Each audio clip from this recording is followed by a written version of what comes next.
Nous continuons notre commentaire de l'évangile de Jean, notre contemplation de la passion de Jésus. Après avoir suivi Jésus au jardin de Gethsémani, eh bien, nous allons le suivre maintenant dans la maison du grand prêtre. On prend le chapitre 18 au verset 12. Alors la troupe, le commandement et les gardes juifs se saisirent de Jésus et le ligotèrent. Ils l'emmenèrent d'abord chez Anne, beau-père de Caïphe, qui était grand prêtre cette année-là. Caïphe était celui qui avait donné aux Juifs ce conseil: il vaut mieux qu'un seul homme meure pour le peuple. Si vous êtes allé à Jérusalem pour faire un pèlerinage, peut-être avez-vous été à Saint-Pierre-en-Gallicante. C'est là que l'on pense que Jésus a été emmené et que le palais du grand prêtre et de la famille sacerdotale, d'ailleurs, il y avait c'était un quartier où il y avait plusieurs maisons de la même famille, puisque Anne n'était pas le grand prêtre cette année-là, c'était Caïphe, mais Anne était le beau-père de Caïphe. Eh bien, c'est sans doute dans sa maison que Jésus a été emmené et qu'il a passé sa dernière nuit. On voit là, c'est d'ailleurs très émouvant, on voit sous l'église ces grandes citernes, et on pense que Jésus a donc été descendu dans une de ces citernes pour y passer sa dernière nuit en captivité. On a donc cette phrase de Saint Jean qui nous dit, qui nous rapporte la phrase de Caïphe: il vaut mieux qu'un seul homme meure pour tout le peuple. Je l'ai déjà évoqué, mais je reviens dessus. On a dans cette phrase-là sans doute la raison principale de l'arrestation de Jésus par les autorités religieuses de Jérusalem. Vous savez, Jésus a toujours eu maille à partir avec les autorités de Jérusalem. Et à chaque fois qu'il monte pour le pèlerinage de Soukhot, donc la fête des cabanes, la fête des tentes, puisque vous savez que dans les évangiles synoptiques de Matthieu, Marc et Luc, on n'a qu'une seule montée vers Jérusalem, tandis que chez Saint Jean, qui est sans doute plus proche de la réalité historique factuelle, nous avons 3 montées à Jérusalem, c'est-à-dire qui correspondent aux 3 années de ministère public de Jésus, et Jésus chaque année faisait les pèlerinages à Jérusalem, dont le pèlerinage pour Soukhot. Et à chaque fête de Soukhot, Saint Jean montre que Jésus a eu maille à partir avec les autorités religieuses. Dans la première année, lorsqu'il monte en pèlerinage pour la fête des tentes, c'est là qu'il chasse les vendeurs du temple. Bon. En disant, détruisez ce temple et je le rebâtirai. Enfin, voilà. Deuxième année, quand il monte à la fête de Soukhot, eh bien, il va avoir une passe d'armes avec les autorités juives, parce qu'il va dire qu'il va s'attribuer les 3 activités qu'on réservait à Dieu pendant le Shabbat. Vous savez que selon la tradition juive, le jour du Shabbat, Dieu se repose. Mais on se dit, mais s'il se repose, comment est-ce que le monde tourne? Et une tradition rabbinique dit, il confie le monde aux anges. Mais il se réserve 3 activités. 1, de donner la vie, la naissance. 2, de ressusciter les morts. Et 3, de juger le monde. Et c'est exactement ce que dira Jésus. Il dit que lui-même peut donner la vie, ressusciter les morts et juger le monde. Enfin, c'est que le Père lui a donné ces 3-là. Donc, autrement dit, il se fait l'égal de Dieu. Donc, pour les autorités juifs, c'est inentendable. Et donc, on veut d'ailleurs à ce moment-là le lapider. Puis, à la 3e fête de Soukhot, la 3e année, il perturbe la procession de l'eau, qui était une procession très joyeuse. On allait à la source chercher de l'eau, et puis on remontait vers le temple, etc. Et l'eau, ça symbolisait l'eau de la Torah. Et il dit, c'est plus la peine d'aller chercher de l'eau là, puisque de mon cœur à moi, de mon sein, jailliront des fleuves d'eau vive. Autrement dit, il dit, la Torah, c'est moi. Donc, il a des prétentions que les autorités religieuses ne peuvent pas supporter. Et donc on va avoir, durant ces 3 années, une montée dramatique où l'on voit l'hostilité des autorités s'accroître de plus en plus. Et le summum, ça va être quand Jésus va ressusciter Lazare avant Pâques. C'est-à-dire juste avant que des milliers, des dizaines de milliers de pèlerins arrivent à Jérusalem. Et là, on en a déjà parlé, mais les autorités commencent à s'inquiéter. Parce que cette résurrection de Lazare, elle a fait beaucoup de bruit, elle a eu un grand retentissement. Et les pèlerins qui vont affluer, eh bien, ils vont entendre parler de cela. Et s'ils se rassemblent pour écouter Jésus, s'ils se mettent à le suivre, ça peut faire basculer les équilibres. Il peut y avoir des mouvements de foule, et les mouvements de foule dans une ville comme Jérusalem, occupée par les Romains, ça peut être dangereux. Il faut savoir que les Romains gardaient en permanence à Jérusalem une cohorte de soldats. Une cohorte, c'est 600 soldats, parce qu'ils craignaient les émeutes. Voilà. Et donc s'il y a une émeute, eh bien c'est sûr, les Romains vont la réprimer et ce sera un bain de sang. Il vaut mieux qu'un seul homme meure plutôt que tout le peuple. Vous voyez, aux raisons théologiques s'ajoute une raison politique, et c'est cette raison politique qui est sans doute la plus ultime. Continuons. Au verset 15. Or, Simon-Pierre, ainsi qu'un autre disciple, suivait Jésus. Comme ce disciple était connu du grand prêtre, il entra avec Jésus dans le palais du grand prêtre. Pierre se tenait près de la porte dehors. Alors l'autre disciple, celui qui était connu du grand prêtre, sortit, dit un mot à la servante qui gardait la porte et fit entrer Pierre. Cette jeune servante dit alors à Pierre, « N'es-tu pas toi aussi l'un des disciples de cet homme ?» Il répondit, « Non, je ne le suis pas. » Les serviteurs et les gardes se tenaient là, comme il faisait froid, ils avaient fait un feu de braise pour se réchauffer. Pierre était avec eux, en train de se chauffer.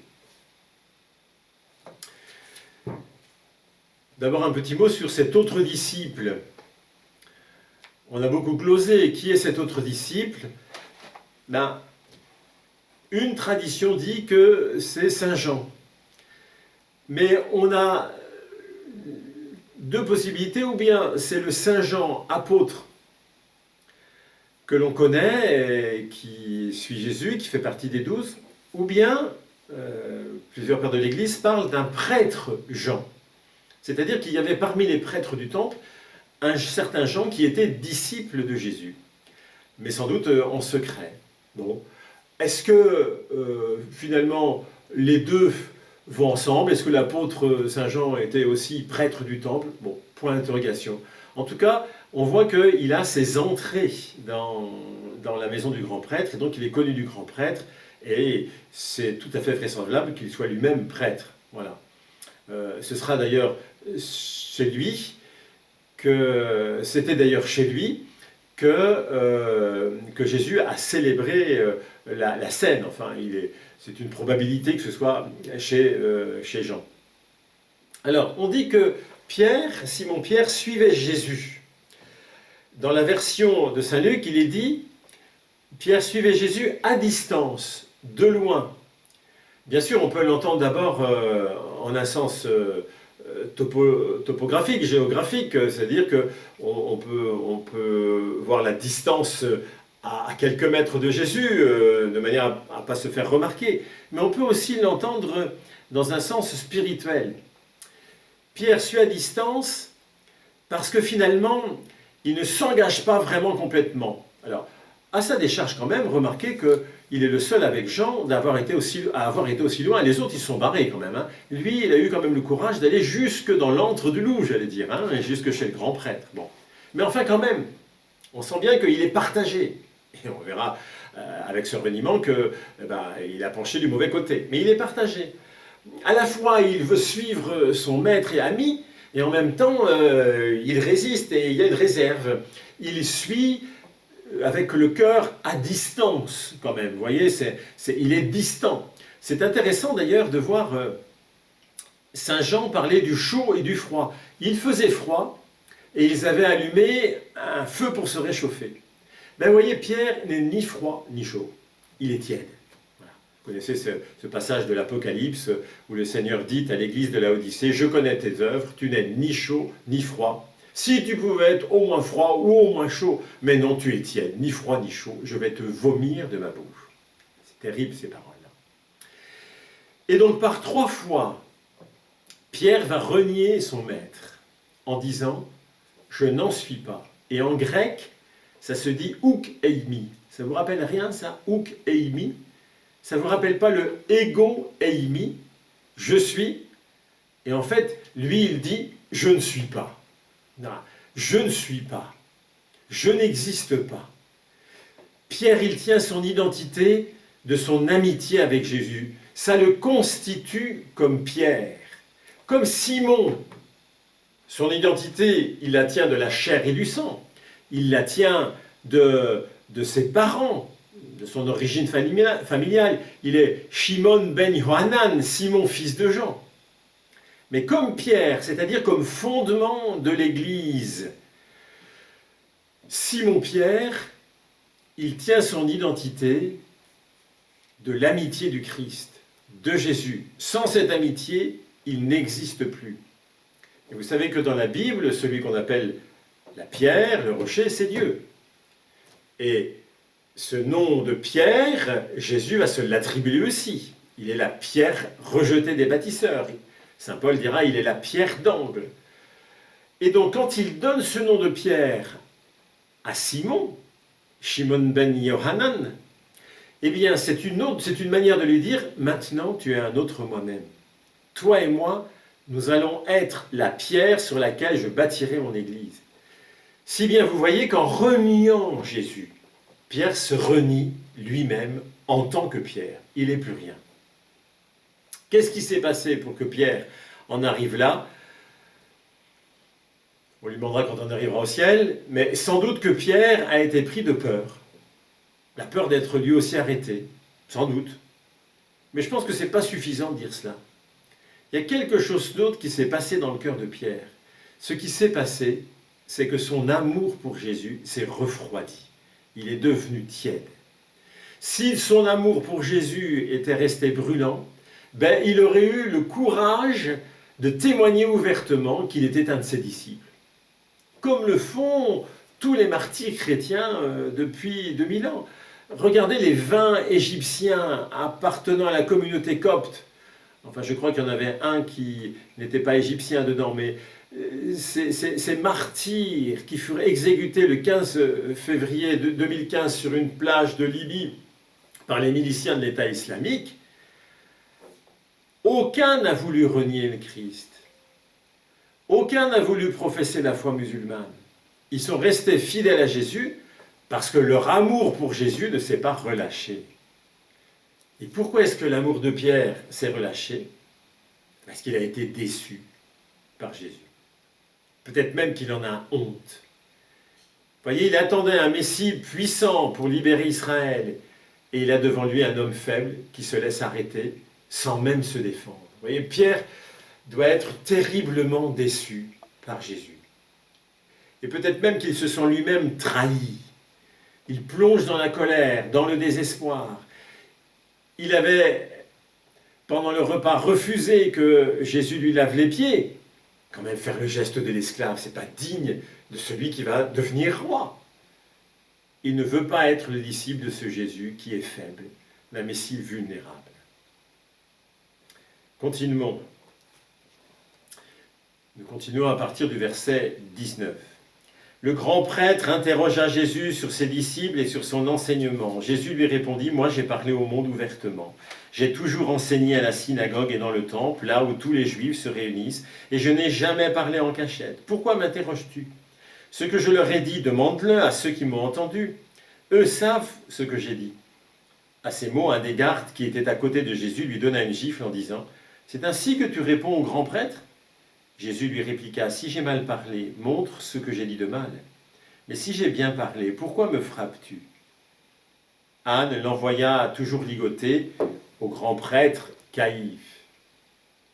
Saint Jean n'insiste pas sur le dialogue entre Jésus et Anne. En tout cas, ce qu'on peut dire, c'est que Jésus n'a pas abdiqué son autorité et sa dignité. Vous savez, Anne est sans doute l'homme le plus influent d'Israël à cette époque, la personnalité religieuse la plus importante, même s'il n'est plus grand prêtre depuis 18 ans. Hein. Mais il a une aura très grande. Or, Jésus lui répond avec une très grande autorité. Et pendant toute la passion, Jésus reste intérieurement maître de lui. même devant le soldat qui lui donne des coups au visage. Il ne perd pas la face. Verset 25. Simon-Pierre était donc en train de se chauffer. On lui dit, « N'es-tu pas toi aussi l'un des disciples ?» Pierre le nia et dit, « Non, je ne le suis pas. » Un des serviteurs du grand prêtre, parent de celui à qui Pierre avait coupé l'oreille, insista, « Est-ce que moi je ne t'ai pas vu dans le jardin avec lui ?» Encore une fois, Pierre le nia, et aussitôt un coq chanta.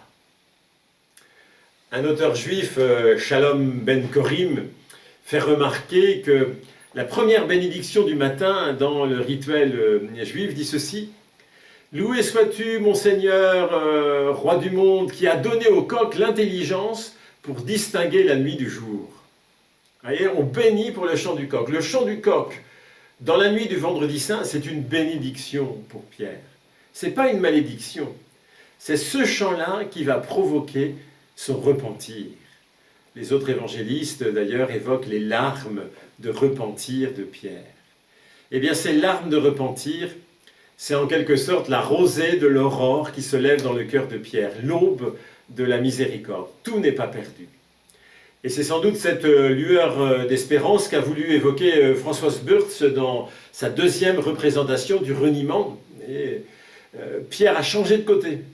Il est maintenant du côté de la lumière du Christ, du côté du bâton de pasteur, sur la poitrine de Jésus, comme Saint Jean, le disciple bien-aimé.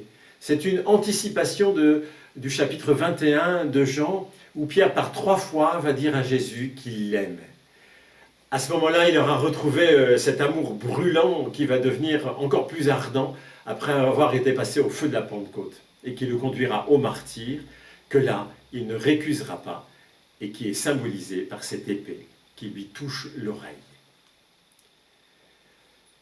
Je vous dis à demain pour continuer notre contemplation de Jésus dans sa passion.